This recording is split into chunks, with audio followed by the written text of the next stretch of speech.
Dobar dan i dobrodošli. Ovo je početak nečega što ja još uvek ne razumem šta će da bude, ali očigledno ogromna promena. Idemo odmah na klip.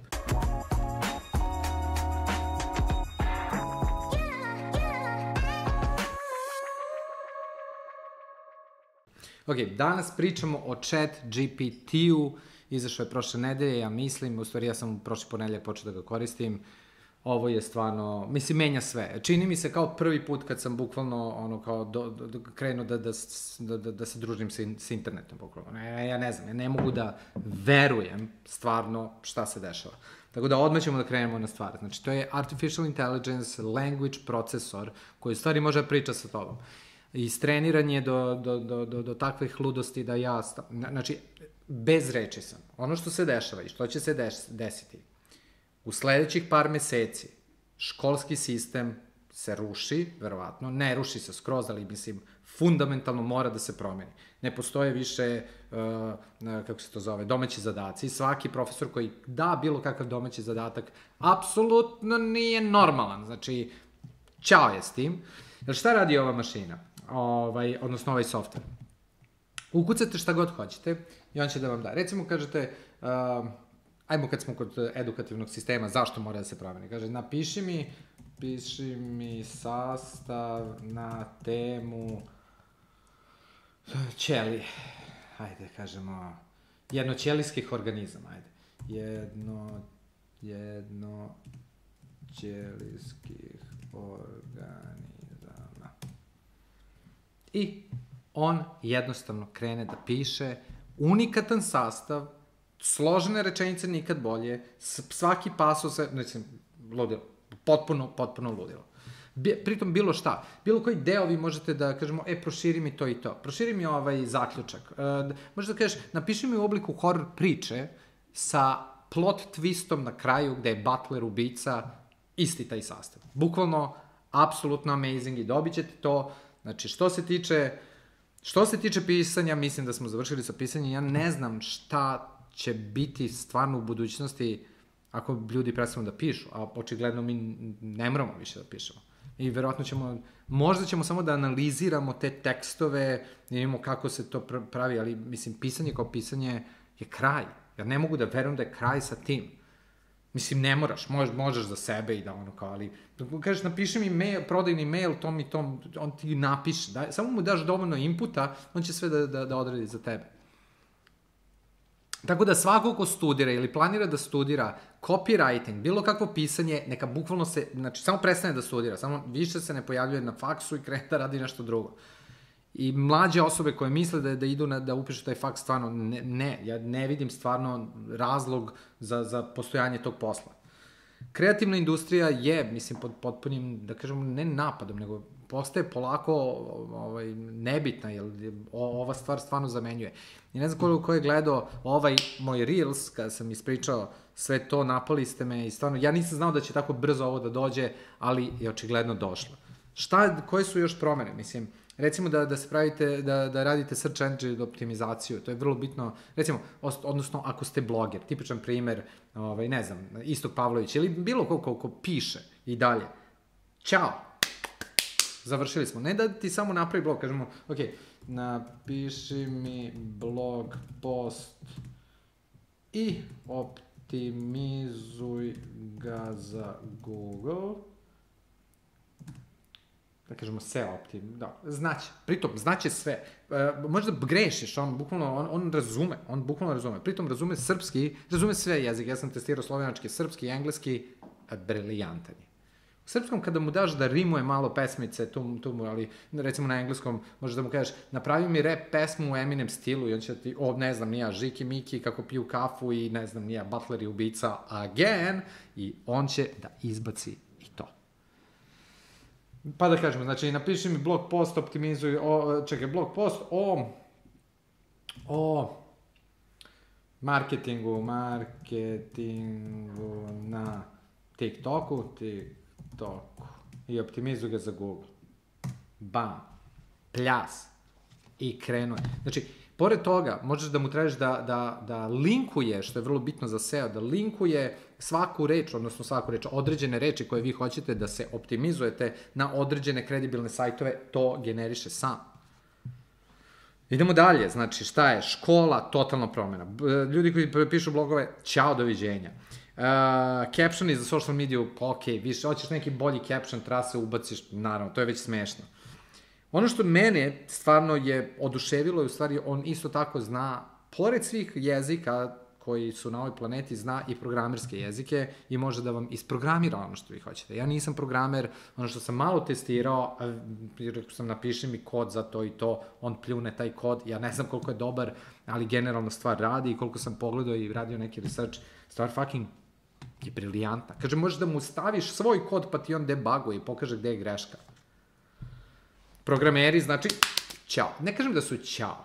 Kažem da mi postajemo super ljudi. Mi plus ovo je jednako, mislim, stvarno ćemo da se odvojimo. Znači, slušajte me ovako, kosmonauti. Vi da znate, mislim, ja retko kada uzmem pa sam ovako, da kažemo, van sebe kada vidim neku tehnologiju. Ali ovo može da promeni sve u vašim životima. Razlika između ljudi koji će ovo aktivno da koriste i oni koji neće ovo koristiti će biti sve veća i veća. Ti ljudi koji ne budu koristili ovu tehnologiju bit će bukvalni invalidi. Mi ćemo naspram njih biti bukvalno kao superheroji. Imamo special powers.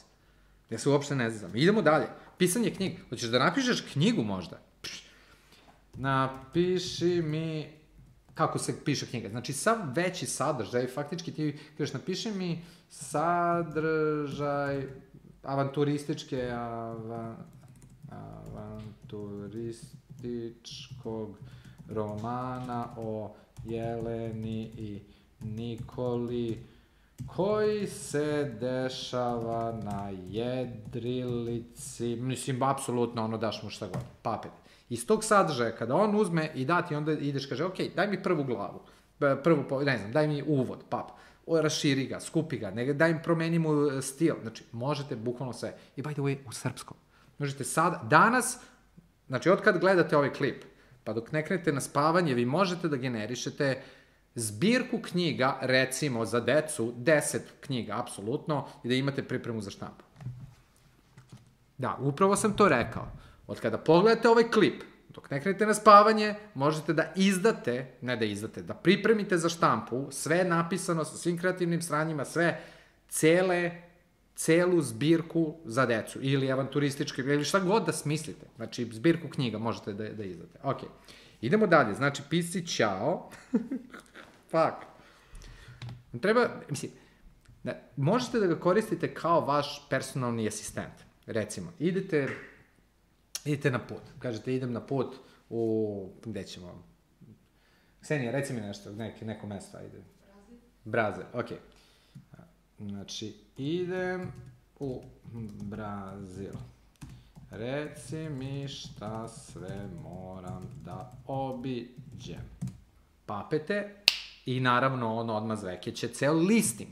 Ja kažem, ok, pošto ima previše stvari i Brazil je veliki, moram levo desno da idem, ja ću da mu kažem, ok, možeš da napišeš, idem u Brazil na 3 dana, rasporedi mi šta je najbolje da vidim i to stavi u tabelu. Zašto u tabelu? Čisto se jasnije vidi i rasporedi mi po danima. I rasporedi mi po danima. Jedino što malo sporije piše, mislim, odmah ti ne izbaci, nego kao piše, ali ja kapiram da, mislim, server je, pretpostavljam, prenatrpan i možda zbog toga, ajde idemo ovako. Ja ne mogu fucking da verujem. Jesus fucking Christ. Ok. Sve, mislim, ja sam se zezao, uzmeš recimo, kao otvoriš frižider i nemaš ništa u frižideru, imaš neke gluposti. Uzmeš samo upišeš sve te gluposti, pesto, sir, ne znam, džem, šta imaš, ne znam, možda imaš pastu ili kako god, samo upišeš i kažeš napravi mi recept iz toga. I ti napravi par recepata i ti izabereš koji ćeš. I pritom testirao sam i ludilo, je, stvarno je ukusno. Ne, ovo je, mislim, kraj, nije kraj, ovo je možda početak nečega, kraj verovatno dosta nekih industrija, kraj školskog sistema kao što ga sada poznajemo, kraj razumevanja informacija, ali mi, ono što ja iskreno mislim da se sa chat GPT dešava, promena je ova. Mi više nećemo da streamujemo internet kao što smo navikli da streamujemo internet, nego mi streamujemo inteligenciju sa interneta. I to, kada se budemo navikli na taj, da kažemo, user interface, naš će da napravi super ljude. Mi postajemo super ljudi. Ja, najiskrenije što ja mislim, znaš, neki put gledam, kako je brao Elon Musk uspeo i ovo. Brate, on ovo koristi već 4 godine, verovatno. Ja sam siguran da je on za sebe napravio neku malo možda bolju verziju i rekao, aha, dobro, sad mi reci da li da kupim Twitter ili ne i koje su šanse da i koja strategija i sam pljas. God damn. Dijeta, hoćete dijetu? Kažemo, okej. Napravi mi, kako se to zove, plan ishrane za sledeću nedelju, svaki dan hoću da unesem 2500 kalorija. Bum! Misliš da ne zna. Misliš da sada on to ne kucka, doručak, ručak, pazi, on razume da se ja lakše snalazim u tabeli, verovatno sad mi je napravio tabelu i tabelarno mi... Nema tačma, nema ljudi. Šta ovo znači, ja ne znam. Ja samo hoću da vas upozorim da apsolutno morate apsolutno morate da ste tamo. Apsolutno morate da napravite akaunt na njemu i da počnete da se igrate, da vidite šta se... Ovo menja sve, ja se uopšte nimalo ne zezam. Ja mislim da Google... Pa ja više ne idem na Google. Zašto bi išao na Google i sam pravio research? A za research... Čekaj. A za research GPT je bukvalno ultimativna stvar. Znači, vi možete da uzmete neki kompleksan, ajde da vidimo neki, ajde da kažemo, kripto, neki članak od kriptovalutama, recimo, kripto, ETH, plan Vitalikov, recimo, okej. Znači, ubacite ono, gde ne znate dve reči o čemu se radi, znači ono kao, ne znam, pričaju o golim ludostima, koliki je ovo članak, okej, članak na 20 strana, znači samo copy-paste, papete i kažeš rezimiraj mi članak. U stvari napišeš pre toga, možeš, sam, on već zna šta hoćeš, ja sam mu ubacio članak i on mi ga rezimira. Možeš kažeš rezimiraj mi članak u 5 tačaka. I to kao da imam 10 godina. Ok, sad i dalje piše ovo, čekaj. Sve ne mogu ni da ga stopiram. U svakom slučaju, sačekat ćemo da mi aha, evo ga. Ma ne, ovo je strašno. Pod jedan. Ethereum je računalnička mreža koja se koristi za pokretanje aplikacije. Vitalik Buterin je jedan od osnivača Ethereum i on je napravio... Da, mislim, rezimira mi članak koji je bio na engleskom, meni rezimira u srpskom. Kraj priče. Ćao. Napiši pesmu, pustit ću vama da se igrate sa tim, znači samo bukvalno napišete pesmu. Piši mi pesmu u stilu Đorđe Balaševića o, ne znam, tome i tome, kao pljucne u trenutku. Možete da kažete sve. Ja stvarno nisam spavao, bukvalno. Budim se u znoju, idem i kucam i... Znači, drugo, možete savete za vas, za bilo šta da vas ovako zanima, mislim, to je stvarno kao da vam neko prežvaće Google, mislim, ja ne znam, ja nemam pojma kako da... Ima različitih trikova, vidjet ćete, neki put zastane i ako samo kažete nastavi dalje, on će samo, ili continue ako na engleskom, i on će samo da nastavi to. Dosta puta se samo zakoči, ja mislim da je to neki serverski problem, pošto je to tek krenulo, ali vidjet ćemo.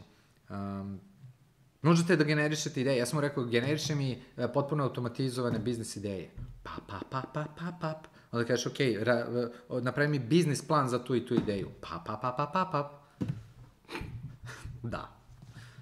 Upravo smo postali hiper, super ljudi. Šta se dešava, recimo na strani medicine, počinju da koriste ovakve, u stvari ovaj OpenAI za pravljanje novih proteina. Ja se ne razumem mnogo to, ali znam da su proteini otprilike zaslužni za svašta neke procese u našem organizmu i užasno je teško generisati nove proteine i ne samo da je teško, nego je užasno skupo. Ali sada sa ovom tehnologijom će biti to užasno jeftino i ono što se očekuje se faktički da ćemo polako doći do totalno customizovanih, da kažemo, customizovanih lekova za određeno, da neće biti ok, evo ti brufen, ne, ovo je brufen za Petra Vasića, pap, koji te ne uništava, toliko treba ti ovo, vidiš ti imaš ovo, dotle dolazimo, By the way, kad smo kod toga, ima drugi AI koji se zove BioMind. BioMind čisto statistike radi, da vam objasnim. Znači, stavili su 15 najboljih doktora u Kini i stavili su BioMind i dali su im pacijente i ovo je statistika. Znači, BioMind je dijagnosticirao 83% slučajeva za 3 minuta pravilno, dok da kažemo, konzilijum svih tih doktora su dijagnosticirali pravilno samo 63% i trebalo im je 20 minuta. Napišite u komentaru da li bi pre verovali dijagnosticiranju vaše bolesti lekarima ili BioMindu. I to je to za danas. Obavezno lajkovo. Ovaj klip mora da bude lajkovan i bukvalno se pomazite sa subscribe buttonom, nemojte da ga jako udarate, znači onako nežno, naravno ako nije uključen. Hvala kosmonauti i vidimo se sledeći put.